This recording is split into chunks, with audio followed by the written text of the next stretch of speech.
BLM Kerala Tamil Nadu Pondicherry.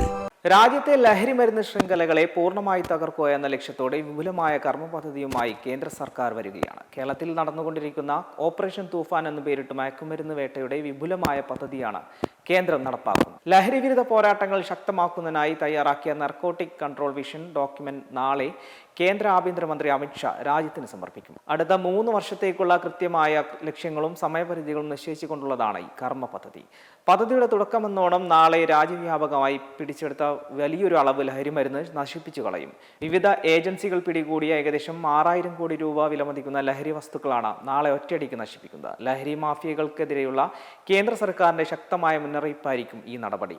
ലഹരി കടത്തും വിപണനവും തടയുന്നതിനായി ജില്ലാ അടിസ്ഥാനത്തിൽ പ്രത്യേക നിരീക്ഷണ സംവിധാനം ഏർപ്പെടുത്തും. ഓരോ പ്രദേശത്തും പ്രധാന ലഹരി സംഘങ്ങളെ കണ്ടെത്തി ഇല്ലാതാക്കാനാണ് ലക്ഷ്യമിടുന്നത്. ലഹരി കേസുകളിൽ ഉൾപ്പെടുന്ന കുറ്റവാളികളെ കൃത്യമായി നിരീക്ഷിക്കുന്നതിനായി രാജ്യവ്യാപകമായി ഒരു പുതിയ ഡിജിറ്റൽ ഡാറ്റാ ബോർഡ് തയ്യാറാക്കാനും തീരുമാനിച്ചിട്ടുണ്ട്. സംസ്ഥാനങ്ങളിലെ ലഹരി വിരുദ്ധ പ്രവർത്തനങ്ങൾ കൂടുതൽ ഊർജിതമാക്കാൻ എല്ലാ സംസ്ഥാന ഇന്റലിജൻസ് ബ്യൂറോകളിലും പ്രത്യേക വിഭാഗം രൂപീകരിക്കും. ഇതോടൊപ്പം ലഹരി മരുന്ന് കേസുകളിൽ കർശനവും വേഗത്തിലുമായ ശിക്ഷ ഉറപ്പാക്കാൻ രാജ്യത്തുടനീളം കൂടുതൽ NDDPS പ്രത്യേക കോടതികൾ സ്ഥാപിക്കുമെന്നും കേന്ദ്ര സർക്കാർ വ്യക്തമാക്കി കഴിഞ്ഞു.